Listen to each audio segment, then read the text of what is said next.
Hi, this is Laura Lee Griffin. And this is Nikki May with the Startist Society, inspiring you to stop getting in your own way and start building an art biz and life that you love. We are artists who believe strongly in the power of community, accountability, following your intuition, taking small, actionable steps, and breaking down the barriers of fear and procrastination that keep you stuck. Follow along with us on our creative business journey as we encourage you on yours. Hey, Nikki, I'm super excited about today's guest. If you've ever had an interest in hitting the road with your artwork and sketching the world... Did somebody say bus? Nikki, this episode could be for you and your future bus adventures, but I was thinking more like hopping on an airplane and having a grand adventure with your art supplies in tow. And if that sounds fun for you, you're going to love this episode. James Richards is one of the best urban sketchers on the planet. He has a background as an urban designer, artist, and professor, and has spent decades designing urban places and experiences to make cities more walkable, livable, and beautiful. The perfect career background for becoming an urban sketcher. A big part of learning his craft has involved traveling the world and sketching the world's most interesting places. 45 countries so far. And Jim, you've got me beat by 5 countries. You've got me beat by about 39. Now, James is a full-time travel artist and urban sketcher and spends most of his time sketching on location and teaching workshops around the world for veteran and aspiring sketchers, university design programs, art groups, and travel companies. He even has online classes on platforms like Craftsy and Skillshare. James, welcome to the Startist Society. Well, thanks for having me. I'm really looking forward to the conversation. We're super excited to have you here. So we always like to start by asking people what their Startist story is, how they got started in their creative journey. But for you, for listeners who aren't familiar with the term, can you explain what urban sketching actually is? Sure. And I'm glad you asked because it's just exploded across the globe as this kind of phenomenon since it was first founded. It's coming up on 12 years now is all that it is. And we've got something like 350 chapters now around the world. But urban sketching really didn't come out of art or out of design. It came out of journalism. The founder, Gabby Campanario, was with the Seattle Times and had an illustrated column that was doing very, very well, getting some attention online and whatnot. And he actually founded the initial organization with 100 correspondents, eventually the nonprofit and whatnot. But the spirit has always been drawing on location and drawing from direct observation. If you can finish it on site, that's wonderful. If you can, get a drawing down and poof it up later, that's fine also. But the idea is to really record what's going on around you and maybe even capture some of the ambiance that's happening around you. Mm-hmm. And when you post it online, tell a little bit of that story. And one of the other things that really kind of defines urban sketching is drawing with a group and sharing with the group and everybody learning from each other. And in that sense, it's far and away the most generous creative community I've ever been a part of. Yeah, I'd have to agree. I know there is actually a chapter in Dallas that you used to be a part of. I founded that chapter. You founded that chapter. Cool. And also I have taken the urban sketching on the road when I've done vacations with friends. Right. My friend Leon and I went to Paris and we ended up urban sketching all over Paris. And it helps you stop and really see what you're looking at instead of just kind of running from location to location. So I definitely see both the community aspect as well as the, being present in what you're creating. And that journalism aspect, like you were saying, of kind of journaling your life and your travels. That's absolutely true. And you really hit on it. And Paris would be a wonderful place to do that. But, you can do it in your own neighborhood as far as that goes. The whole idea is just telling the story and sharing it with other people. Well, I really love this quote that you have on your website, where you said, "I never saw myself as Monet in the studio. I wanted to be Anthony Bourdain with a sketchbook." And I love the way that just totally captures the spirit of it. Well, thanks. I hit on that one day, and it just, wow, that really does it. One of the things about Urban Sketchers that's, I think, really unique from other arts groups is that you've got a range of disciplines in there. You've got designers like me, architects and landscape architects. You've got film animators. You've got fine artists and whatnot. And over time, you see people refine their skills in such a way that more move from sketching in the street to becoming studio painters and some of those types of things. And all I want to do is get on that plane or get in the Mini Cooper and take off and find stories and sit in a cafe or sit on the sidewalk. It's just pure joy. We did a workshop up with Madeline Island School of the Arts recently, and they're used to having a lot of plein air painters, fine artists, that type of thing. And where is that? That is right on Lake Superior on Madeline Island. Okay. Hence the name. But Bayfield is the closest town. It's a historic port town. And after a few days, one of the staff people came up to me and she says, you guys are the most laid back and fun and friendly group that we've had in 30 years out here. Nice. She says, we get some pretty high maintenance groups out here. But when I went into town and I saw you people sitting on the sidewalk and drawing our town and talking to people as you did, I said, these are good people. And I, of course, agree. So. Yeah, of course. So I haven't done any official urban sketching, but I mean, I think back to my days in art school, and I went to art school in Italy, and this is late 80s, and we did a whole lot of what would be described as urban sketching, sitting around town on the sidewalks, on the steps, drawing everything. And I forgot how much I love doing that. And now I really am anxious to kind of get back into it. Well, where were you in Italy? I'm curious. I was in Cortona in Tuscany. University of Georgia has a studies abroad program there. All right. I didn't realize that you were University of Georgia, but I knew Georgia had that. Yeah. Mm-hmm. And I posted some sketches from Cortona a few months ago. Oh, wow. All these Georgia people came out of the woodwork and said, I sat right there. I love that place so much. You know what? I did see one sketch that looked like it was the steps in the middle of town that I'm going to have to go back to. Yeah. It's amazing to me how that kind of a drawing can just bring emotions flooding back. Definitely. From years ago and on the other side of the world. And that's something that I am trying to do in terms of refining my skills, is to learn to use light in such a way that it's so packed with emotion. And absolutely, people tend to recognize a place as much from the light as they do from the lines you're drawing or the colors you use or those types of things. But yeah, the type of drawing that you're describing for design and art school, it's just urban sketching, before it was called that. Right. We got a bumper sticker name now that's handy to use, and people tend to gravitate to it. But my goodness, people have been doing the grand tour for centuries. Mm-hmm.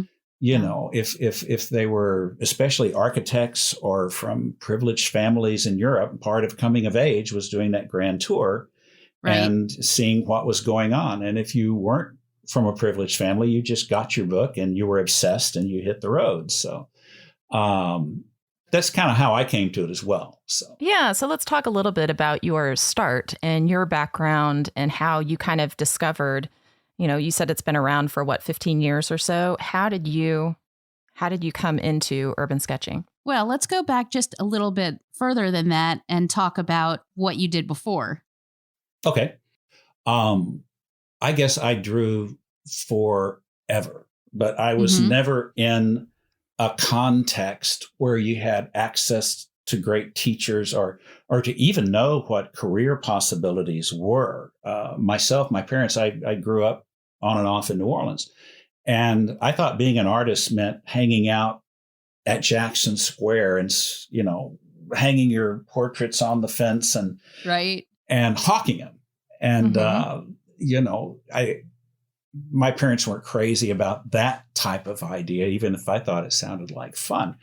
But I ended up going to school in journalism. It was a creative field, and I was pretty good at writing and gravitated from that just because there was creativity involved, but I couldn't draw. I couldn't do the things that, being an illustrative reporter had never entered my mind. But took a walk through the design building, and there's all these drawings on the wall, these beautiful, beautiful drawings of cities and of neighborhoods and all these things, but they were drawn from imagination. Here is a place that would be a fantastic place to live or to work or to recreate in. And boy, when I found out that it was as much about behavior as it was about drawing and design, I was all over that. And it was a fantastic career for, 40 years or so. We learned drawing in school, and then we refined it in travel. And one of the things that, again, I was just fortunate to fall into was that the particular professors that I had in South Louisiana knew that they had to get us out of South Louisiana if we were going to stand a chance. Hey, I was born in Houma. Yeah.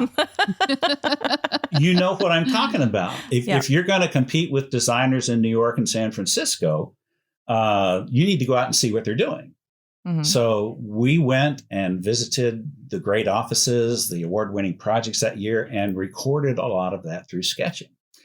Later, groups of us as alumni still traveled together to Europe, to Asia, to South America. And I drew like a fool doing all those things and, started amassing a collection of sketchbooks.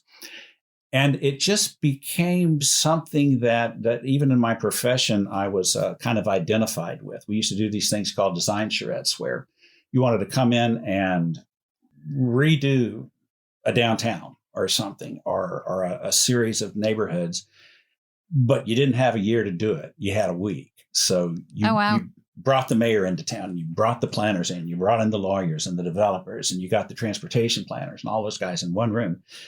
And I was the guy that could sit and listen to all that input and start to synthesize it into pictures in my head and whip them out very, very quickly as people were talking and hold them up and say, do you mean like this? And that would change the whole texture of the conversation, because all of a sudden people are visually getting into it. And I also had to learn to draw really fast in that job. And all those things together, the traveling, the drawing on location, the learning to draw really fast. When I started seeing drawings online, it's almost like you recognize your own tribe, Yeah. Oh, yeah. And I saw these people drawing on location with really confident, fast strokes and whatnot. And like a bunch of other people, I got in touch with Gabby and said, I do this. What's going on? And, well, you should join us. You should come on, this kind of thing. So that's how I actually found the organization, but was just stumbling upon it. But and when was this approximately? When I stumbled on it was 2010. Okay. When I actually joined was 2011. That's when they were incorporated as a nonprofit and had the first symposium. And I was actually a speaker at the second symposium in Lisbon. Nice. And that, again, changed everything. When we had only about 300 people there, but they were from, a dozen or so different countries, and everybody was just so happy to really meet face to face all these people that we'd known online. And we kind of knew them better than if we just met at a bar or something, because, you're seeing their work and you're kind of watching their journey. And I got so turned on by that whole experience that I came back and tried to form Urban Sketchers Fort Worth. And I couldn't you had to have three three founders, and I couldn't find two other people who were interested because They hadn't drunk the Kool-Aid. They had no idea what I was talking about. It sounded like work, right? I call my architect friends and they'd say, no, I'm not going to do that. So I started calling people in Dallas. I couldn't find 2 other people.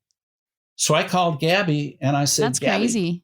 I've got somebody that's interested in Houston and I've got somebody that's interested in Lubbock, and we're going to plant a flag on the whole damn state. What do you think of that?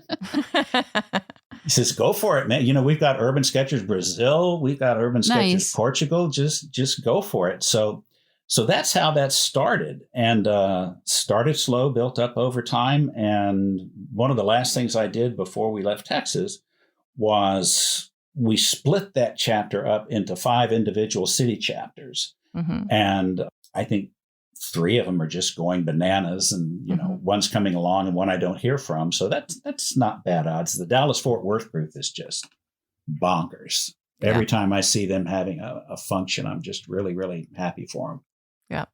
Yeah, it's pretty awesome. And you were mentioning Lisbon as well. When I was in Lisbon, I went to a bookstore and they had an Urban Sketchers book that it was amazing that their chapter had created, right? So, you know what's fascinating about that is that some countries and cultures have much more of a tradition of drawing on location. And in Portugal, when we were there, I learned that, you know, everybody carries a sketchbook. It's not just artists and designers and whatnot. It's just something that a lot of people do. Yeah. That's great. And it really is. And even architects there are still required to do figure drawing like they were in the 1800s. Oh, that's cool. In this country, because it's kind of considered the root of everything. So you get these architects that still have a real kind of humanist feeling for everything, a real empathy for proportions and how things work and whatnot. So it's been very interesting to travel and see how different countries interpret that type of thing. And I think we're still the most Puritan that I've come across. You won't find a figure drawing class in an architecture school here. Well, so you mentioned that you'd been to 45 different countries. I'm curious, do you have a favorite? Everybody asks that. And the honest answer used to be, it was the last place that I was in. Yep. Because I don't go someplace halfway. I am all in, and I study before I go, try to learn enough to say yes, no, thank you, and especially excuse me, because you're always messing up, you know, and they seem to appreciate that. So whether it was Vietnam or Kenya or whatever it was, I just completely fall in love with the place and leave a little bit of myself there and take some of them with me. But in recent years, I have spent so much time in Tuscany, and boy, what a cliche if there ever was one. But but things are cliches because they're true. Bingo. It's so beautiful. Absolutely. Tuscany is amazing. Yeah, I was there in 2019, and I actually did some sketching out at the villa that we were at, just of the landscape. It was just beautiful. Wonderful. Well, we have been working for a few years with a young couple there that are travel entrepreneurs as well as some other things. She's an executive chef. Where in Tuscany is this? This is outside Lucca. Okay. Which is pretty close to the shore. And they have a 300-year-old villa up in the hills above town where they can house up to about, oh, it's work. Do you remember the early scenes of Under the Tuscan Sun? Yes. Yeah. Yes. Oh, it's like that. They're constantly working on this place, but at the same time, it's a dream. And Carolina's cooking is just off the charts. So you've got that immersion in the culture from a food standpoint, from a landscape, from the old architecture. We go into Lucca and see a Puccini opera concert, you know, while we're there, as well as the drawing. And the drawing, I don't try to get people to do great drawings or to draw like me or anything like that. It's more learning to use it as a tool for discovery. that, as you were saying earlier, Laura, we look at places more deeply. We concentrate on them more. We learn more about them that way. And you're imprinting that visual image on your mind as you're doing it, much more so than you can walking by with a cell phone. Right. Snap a picture. Right. Doing a quick one and moving on. So we've spent so much time there. We started working with them in 2017, and I've done a couple of workshops a year with them. And of course, during COVID, all that was postponed and postponed again. We're hoping to get back there in May of this year and again in October. So we've all got our fingers crossed that everything works out. And when you say we, there's the couple that hosts us. They call themselves Follow Tuscany, and my wife, Patty. Okay. Patty is a retired electrical engineer, and she was a senior executive in an energy company. So the type of logistics for international travel and putting together groups and that type of thing, right up her alley, just makes me want to throw up. I get so anxious and so nervous over all that stuff. It's just child's play with her. Nice. It's just like a cat batting a mouse around. It's nice when you have that really complementary dynamic. Well, it really is. And the other thing that people write and tell us is that, gosh, this is going to sound aggrandizing, I suppose, but we've truly had people write and say, I learned about drawing and I learned about places, but I learned a little bit about relationships as well. Oh, wow. Just by watching how you two work together and how much joy is there. And that's amazing. Yeah. How you make the people feel in terms of being welcome and, just come along and we're going to have this great adventure. So if she wasn't able to do it, I'm out of here. Wow. Well, that's great. That's great. Yeah. So can we go back to your story a little bit? Sure. I'd like to hear how that transition was from the urban planning. You discovered urban sketching, got involved with that. And how did you make that transition to where now you're all in? I started out in corporate world and I ended up founding my own urban design consultancy so that I could really focus on envisioning and then drawing those visions and writing about them. And my partner was an architect and planner, and he would write all the codes and things like that. We'd collaborate on the creative stuff. And then he'd write it into law. So you had to like our ideas, or go to the next town. And that I was the only one of the two of us that drew. So that put me in a position of drawing all the time, having to draw really fast because I didn't have any staff, Right. And coming up with a bunch of shortcuts, not only for drawing, but for looking at places. And you look at hundreds of towns and cities and, you start to see patterns of things that work and things that don't work. And, whether this is a town of 500,000 or it's a town of 10,000, there's an arrival experience, and there's what I call the stranger's path, where most of the visitors come through and form their first identity of the place. What is this place about? And, you pass through all the third places, the public, the coffee shops and, urban parks and places like that. And then there's always a Sacred Heart. That is what the community identifies with. In North Texas, it's the Courthouse Square, and Italy, it's the Piazza. But the stranger's path always leads to that. And so you can come in and look at places and say, oh yeah, here's this. I see how that's working, and here are the influences on that. Let's draw it up and help people see this. Sometimes locals are too close to it, right? To really, and I don't mean for this to sound, like I'm trying to educate people or anything, but please educate us. Yeah, it's sometimes outside objective eyes can be really helpful. in a situation like that. And I had somebody write me and say, you made me see my own town differently. Yeah. And that's, really something when you can pull that off. So I spent years doing that. And a big part of that, as you said in the intro, was travel. I mentioned the professors that said we had to get out of Louisiana. Mm-hmm. When a bunch of us that traveled with them as undergrads got to be in our mid 40s, we were talking and saying, God, wasn't that just the greatest thing? Wouldn't it be amazing if we could relive that? And the professor, who was then in his 60s or early 70s, where do you want to go? What do you want to do? Let's do it. And he put together a grand tour that we then repeated in different parts of the world every 2 years. Oh, cool. For going on 20 years now.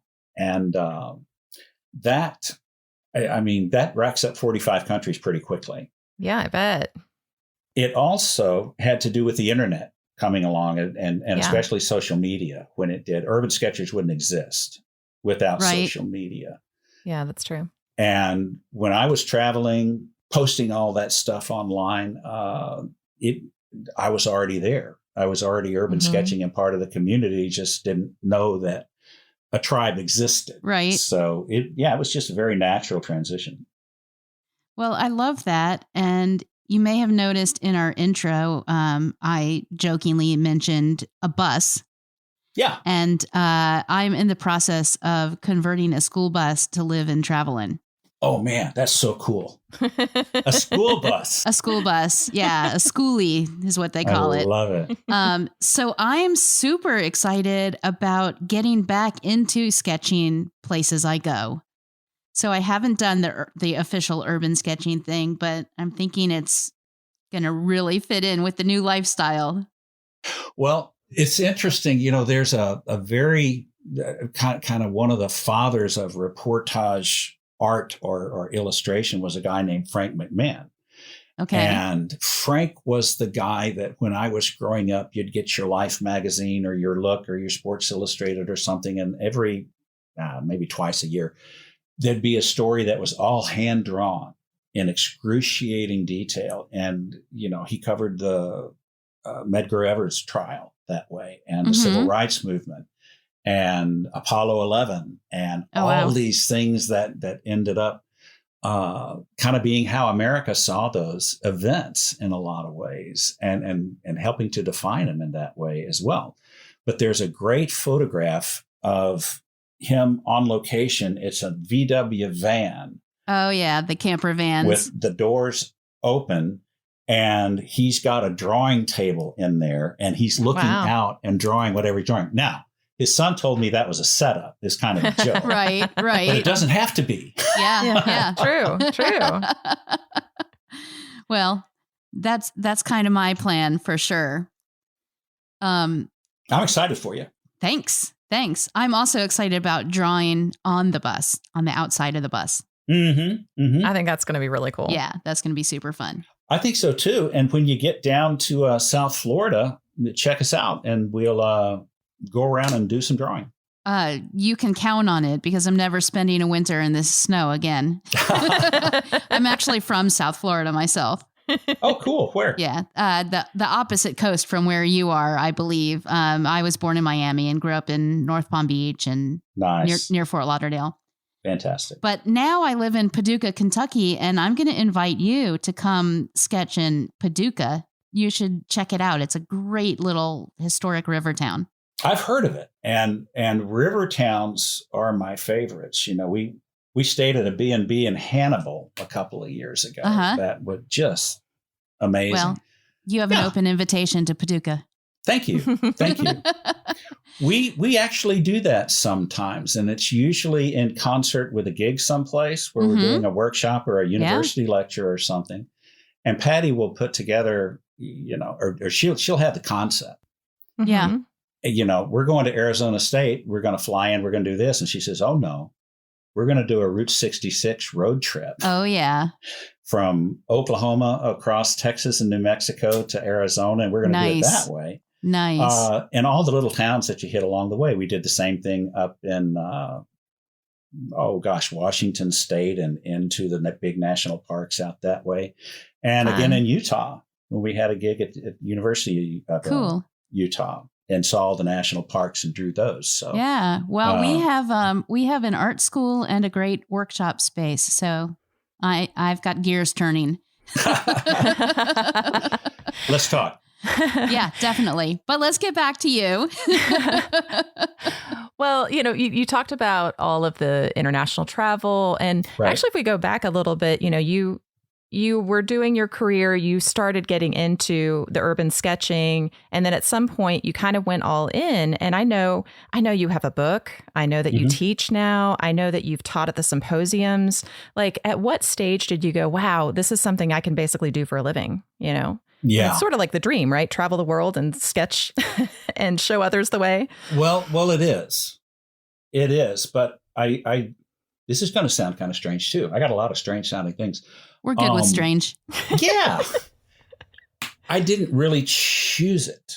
There have been 2 or 3 180s in my career that I really didn't feel like it was a choice on my part. I felt like the universe was grabbing me by the collar and saying, no, we're going to go this way now. Okay.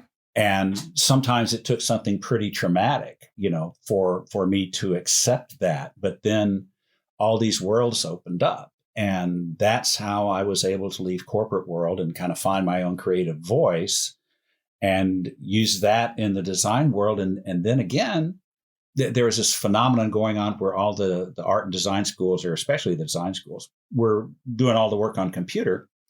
We dropped the drawing classes, basically. And I started getting calls from firms and from universities saying, we kind of threw the baby out with the bathwater. Can you help us figure out how this digital world and what we used to do work together?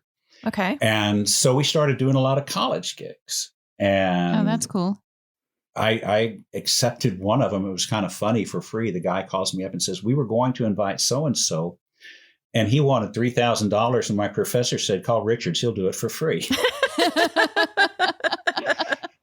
And, there's this awkward silence for a second. And then I thought, okay, I'll do this.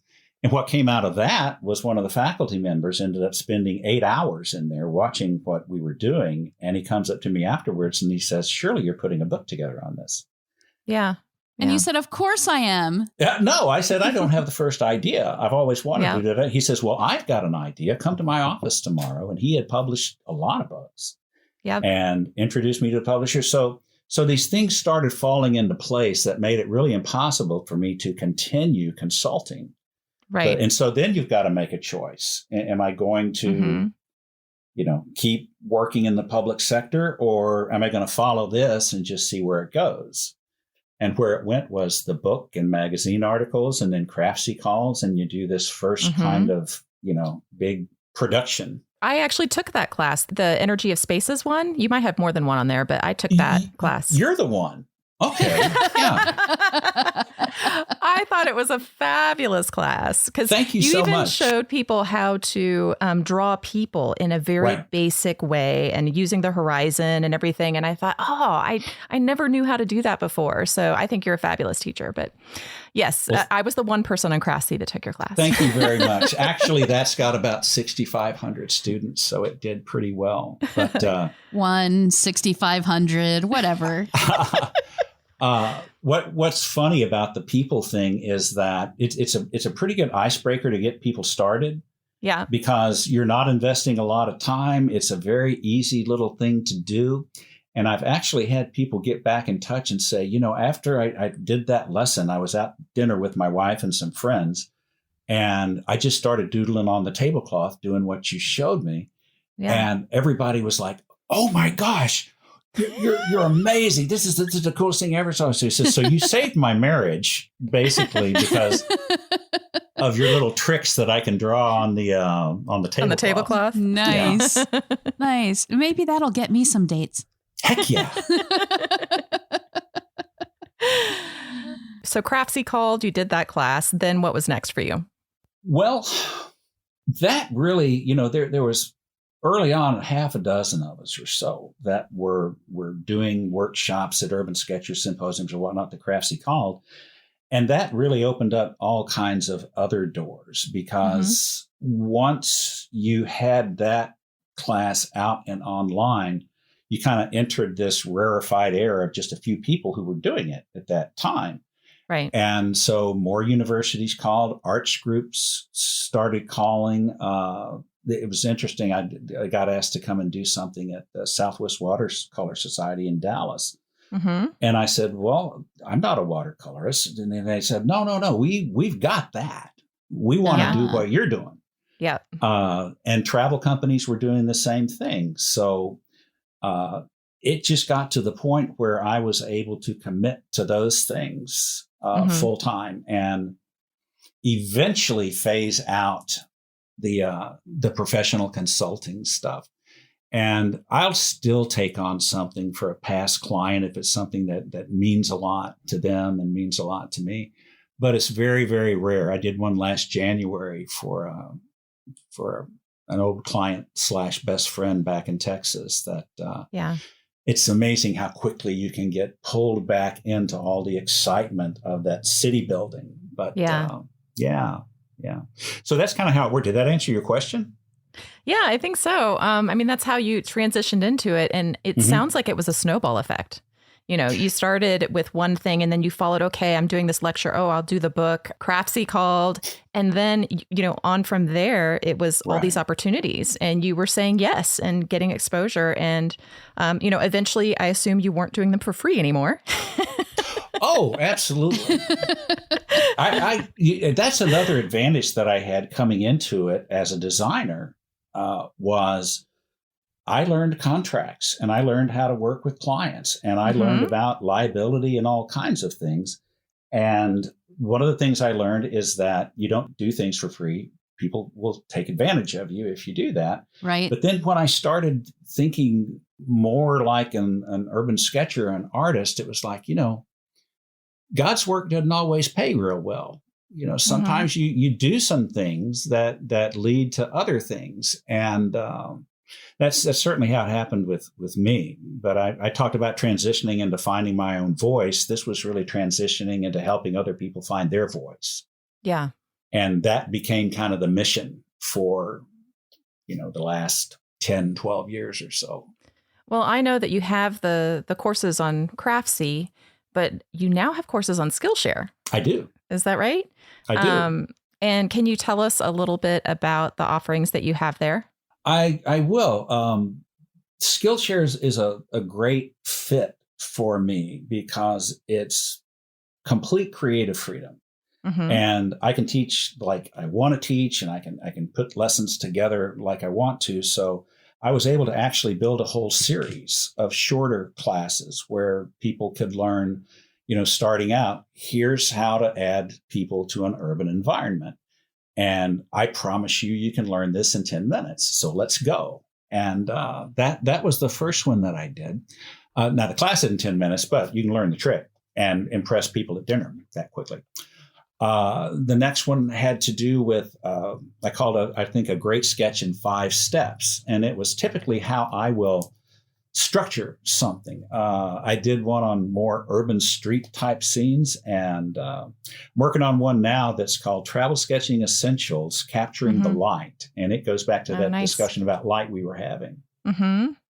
Yeah, it's amazing. I remember seeing in Fort Worth, actually at the Kimball, there was a Monet exhibit that was towards the end of his life. And they showed all the different phases of light. And it would be the same. It would be like the same image. The same haystacks.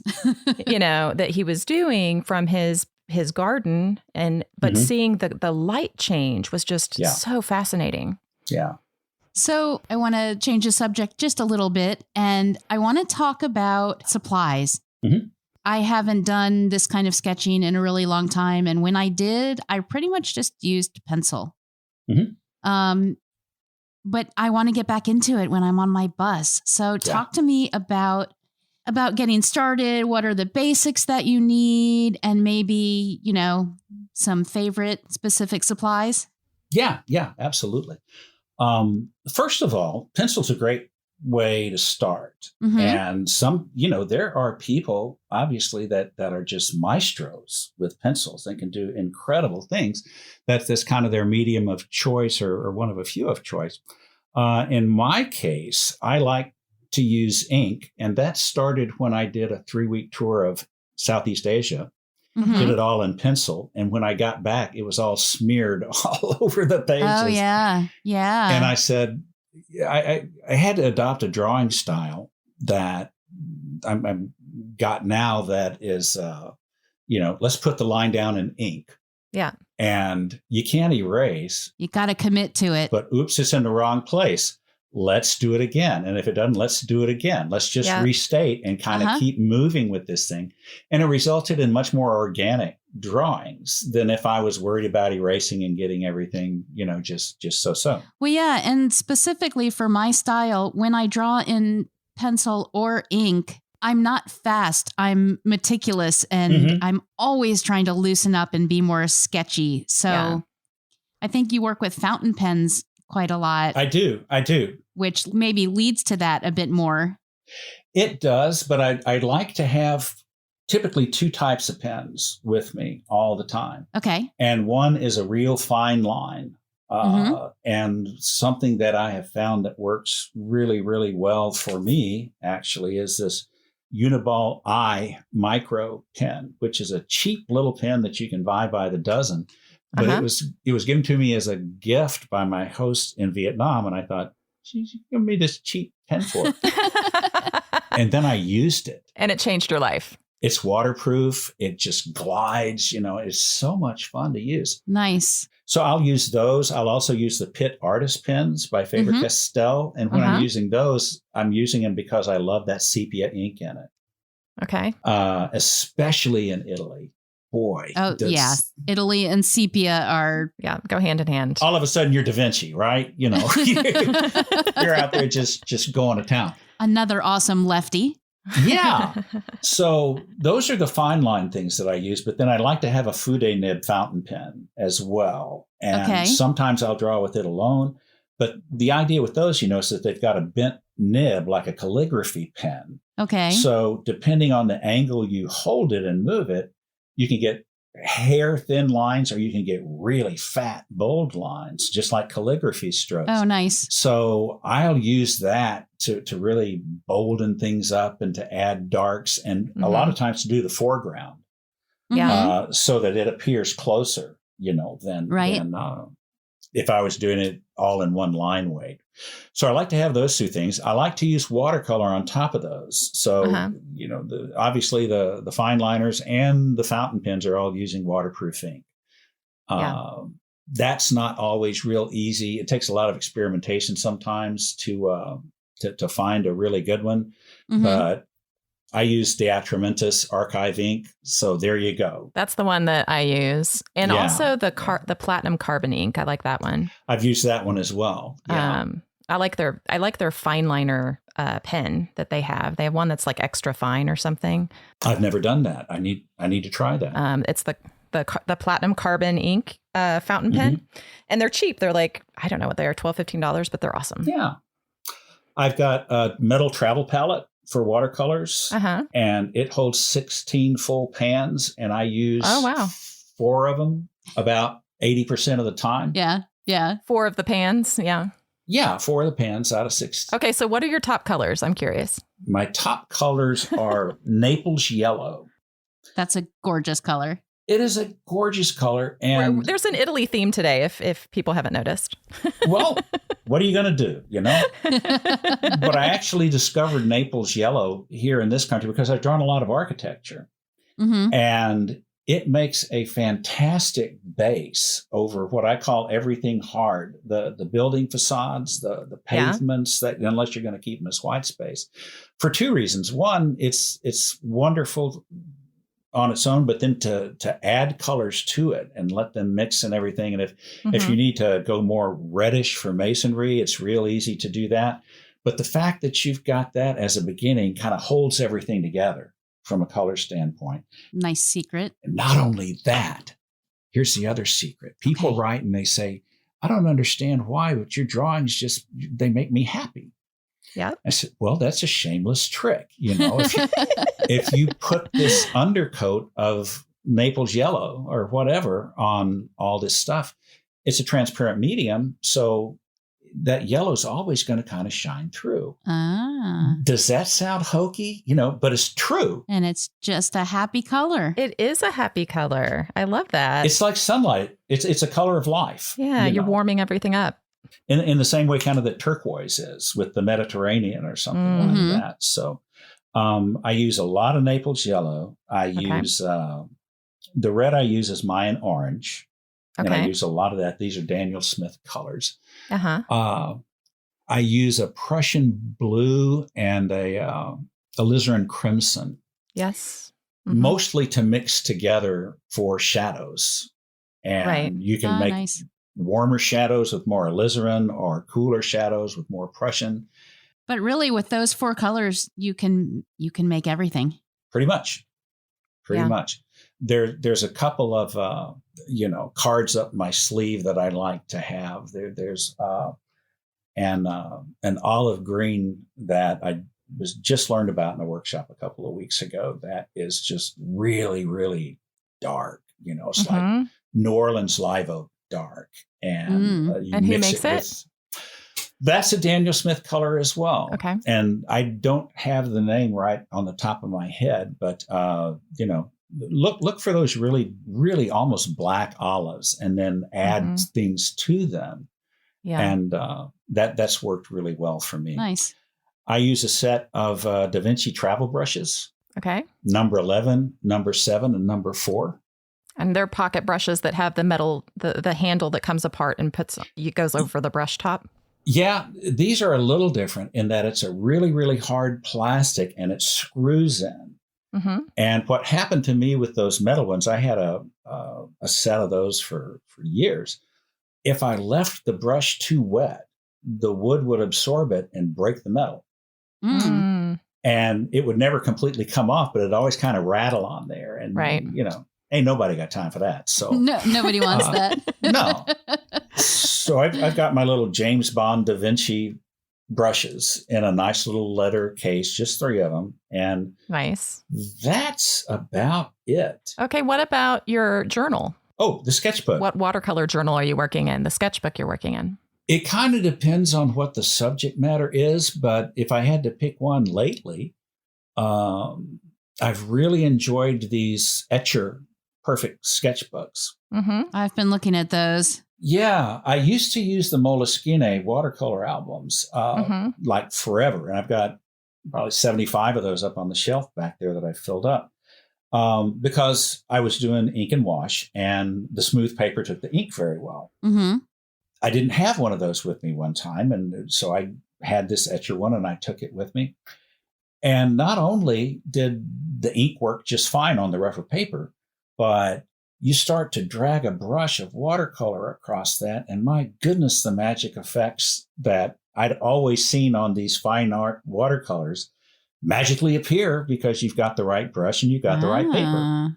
Nice. So that's what I'm using these days. All right. Good to know. And then what size do you recommend for a beginner who wants to start out in urban sketching? What size sketchbook or journal would you recommend?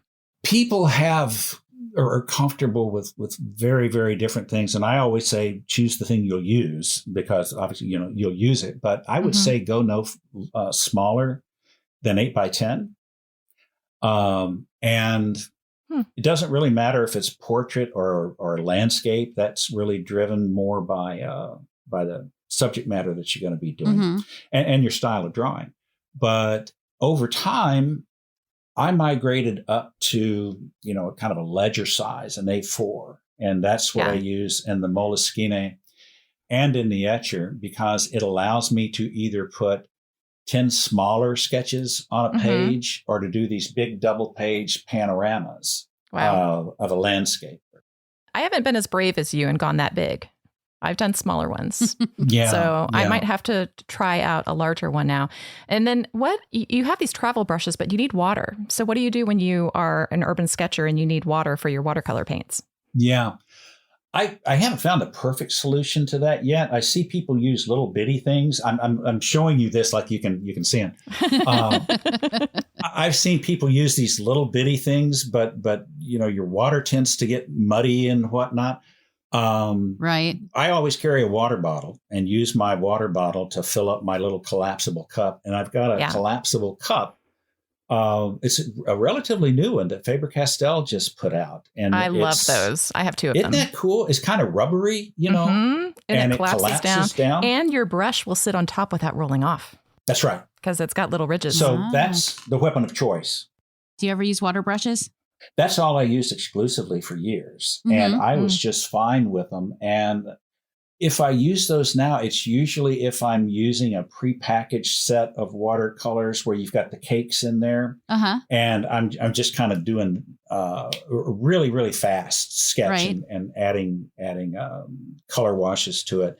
There are people like Mike Dakubara, who wrote Sketch Now, Think Later, that uses water brushes exclusively because his whole thing is working really, really fast and a minimum of tools and just get out there and do it. And he does beautiful stuff with water brushes. So it's, again, kind of what you're personally comfortable with. Yeah. And what I like about urban sketching is it doesn't take a lot of money to get started. Right.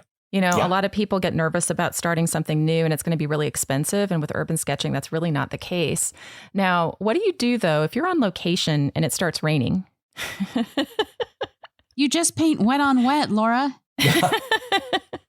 For one thing, I've got a couple of, I'm usually wearing a wide brim hat when I'm out sketching. And if I don't want to lose the spot I'm in, that Stetson will protect me just fine. Yeah. Otherwise, we did this a lot when we were sketching in Dallas, Fort Worth. We just moved the group over to the nearest kind of overhang. Right. Especially if it had a table and wait service and you could get a cocktail. Yeah. And that's what we did during the rain. All right. That's my kind of sketching with bourbon. There you go. And I love that during one of these urban sketching events, when people go sketch whatever they want, you could all be in a similar location, but scattered around, and everybody will notice something different. And then at the end, you come together and look and see what each person sketched that day. And it really is a cool experience. That's exactly right. And, you get a lot of insight into how many different ways that you can interpret something. And also just in terms of drawing styles, whether it's really, really minimalist or whether it's, focusing on one thing and being super detailed or whatever it is. And I think with beginners, that's kind of how you begin to build a style, is to learn from other folks and emulate. Definitely. And, downright copy. Early in my sketching career, I was copying work from Ronald Searle and Paul Hogarth and some landscape architects whose work that I was enamored with. And as you have to draw more and more, and in my case, draw faster and faster, that your own contribution to that can't help but emerge. It's like trying to keep weeds out from cracks in the concrete. It's going to come through. Yeah. Your style is going to develop as you're doing it, no matter what you're doing. And I think that's one of the incredible benefits of urban sketching. Now, I'm a detail-oriented person, and so when I sketch, I tend to want to put in a lot of details. But when you're on site, you don't have necessarily the time to do that. Right. And so for me, it was that, helping me get a little bit quicker at sketching, get a little looser, and then also getting more comfortable with other people watching me create. Because when you're hiding in your studio, nobody has to see what you're doing. But when you're out like in public and people are walking by and talking to you and, oh, what are you up to?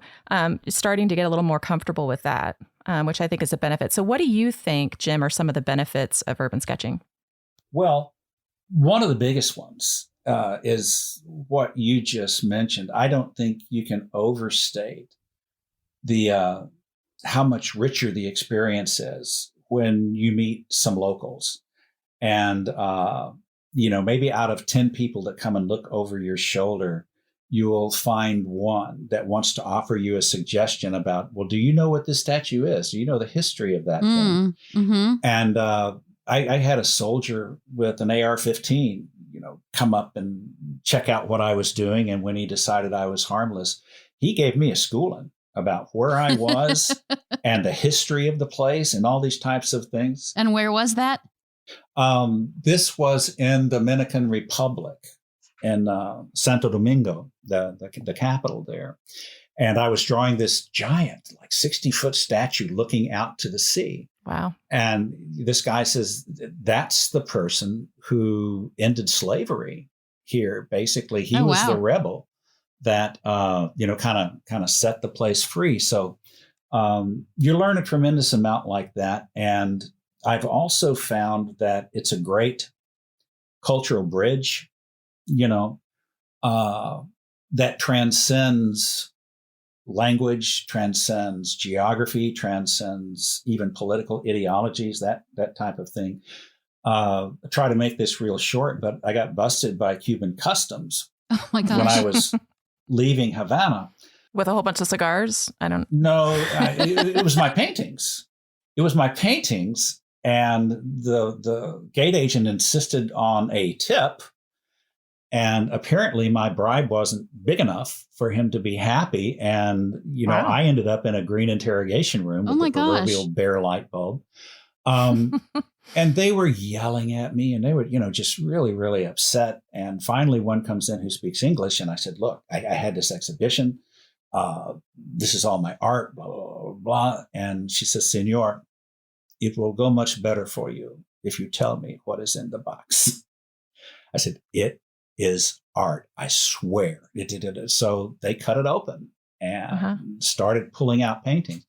The first painting comes out and the person who had been most aggressive says, oh, que bonita. Oh, it's beautiful. And they all start pointing to things in the paintings that my uncle works at this bar. Oh, wow. My mama had a car like this car that you drew, just like that. This is the Malecon. Do you know about the Malecon? And they ended up pulling them all out and talking about them. And one of the customs people said, now just wait. How do I know that that this is your art? Yeah. That you're not stealing art from my country. Mm-hmm. And pulled out a sketchbook. And we started going through the local sketches I had done the last few days. And we all ended up, hugging and all. Doesn't happen much when you're busted in customs. And the head customs agent came to me and she says something in Spanish. I had to get it translated, but basically it was, the next time you come to my country, come to this office first. Oh, wow. Because I want to see more of your art. Aw. Drawing is an international love language. That's right. It really is. It really is. Yeah. So that's one of the things that I love most about it. The thing that I mentioned earlier about a tool for discovery, Patty and I were on the road so much before COVID that we had 13 traveling workshop gigs in 1 year. And about half those were overseas. And we didn't realize how much we were missing by having all that fun. We had moved here to Siesta Key and I really didn't know anything about it. And I didn't know anybody. And then when COVID hit, it forced me to really explore this place and create a whole series of watercolor sketches of it that were a revelation to me. And again, a revelation to the people that lived here. You made me see my own place differently. Nice. Kind of thing. Especially because you're used to traveling constantly with your career and then being in a situation where you couldn't. So you have to pivot and do something differently. So you were able to focus on your new hometown. And what a silver lining that was, for the whole COVID thing. Oh, yeah. I bet. I bet. And I bet you sell a lot of images of your local area in your local area. I do. And it's funny. It's almost like it's a service or therapy for people because, they're going back to Canada or Chicago or wherever and they take these things with them. A little bit of the beach with them. Yeah. Or more often their favorite oyster bar. Even better. It's what they want to do. I have a guy from Northern Ireland that bought 5. Oh, wow. And framed them all the same so that it was a set. in his house. And he took pictures and Nice. showed me all that. That's very cool. So do you do commissions? I don't as a rule. And the reason is that's a job. Oh, yeah. And I've had jobs. Oh, yeah. I totally get that. Yeah. I totally get that. And every now and then I'll take one. And Like if it comes from Roseanne Cash? Yeah. If Roseanne calls, what are you going to do? We heard about that one. You're going to say yes to Roseanne Cash. Well, I did, but it also just completely freaked me out. The pressure. Yeah. I accepted that thing and I told her I'm looking forward to, kind of hearing about your vision for this piece. And she says, I would never presume to tell another artist how to work. Oh, I love her. Most people who commission work don't have that idea. Yeah. No, they don't. They say, I came to you because you do this beautiful work. Now can you do something completely different? Right. But long story short, I ended up doing about 10 of the paintings that she wanted because, you're overcome by this. Oh, gosh, I can't draw a line. I'm a fool. She's going to hate this, all this stuff. I'm a complete fraud. Yeah. Who told me I could draw? Exactly. Why did I agree to do this? But I finally ended up with 2 that I was comfortable enough to send her. And I said, please choose one of these as the gift that you commissioned me for. And please keep the other for yourself. It's my gratitude for you involving me. That's a brilliant idea, actually. In this process. And, we got to meet her and her family and all that stuff. It was just great. Very cool. So we're sad because we're coming up on a little over an hour and we've just so enjoyed this conversation. Me too. But we do have a couple more questions for you. Okay. So one of those is, what is one piece of advice that you can give to artists and illustrators who are just getting started?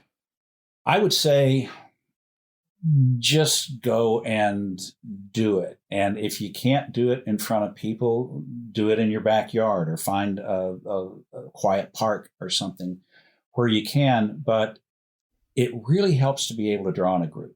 I wrote one time that it's kind of the difference between plunking away at 3 chords on a guitar in your bedroom or joining a garage band. And everybody supports each other and you learn from each other and lift each other up. So I would certainly suggest that. I like to make the distinction that don't aspire to be great, aspire to be prolific. And if you're prolific, being great takes care of itself over time. Oh, that's a great quote. Nice. Thank you. Nice. I got it on a coffee cup. No. But people focus on trying to do perfect drawings when you should be trying to focus on just doing it every opportunity you get and not worrying about other people seeing it. Yeah, the end result. That's fantastic. Let me ask you, if you were the interviewer, what is a question we should have asked you but didn't?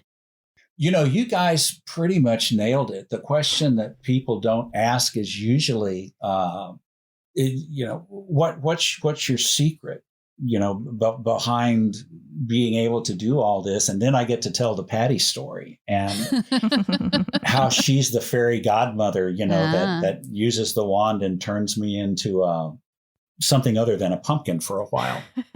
Can we clone her? I get asked that a lot.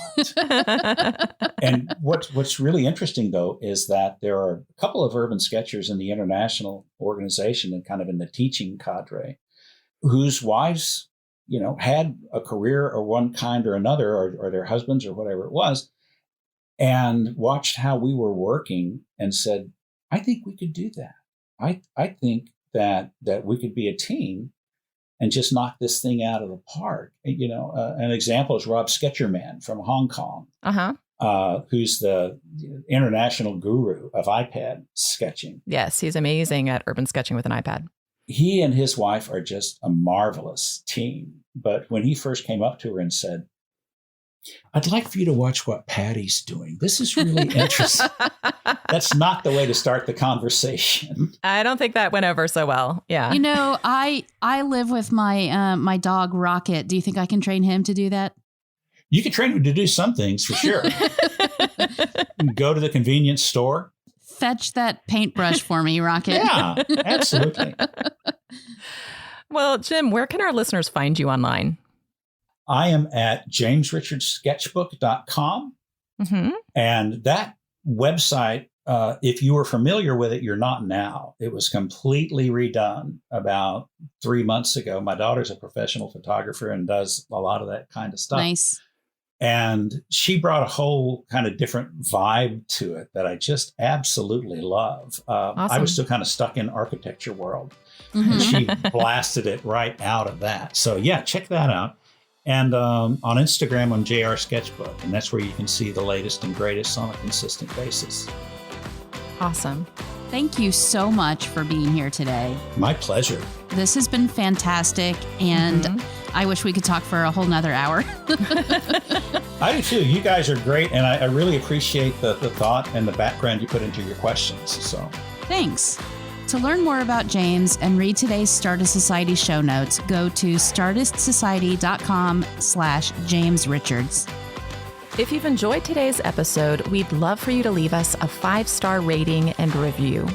Reviews help us reach more Startists like you and keep us inspired to create new episodes. Thanks for listening, and we'll see you next week.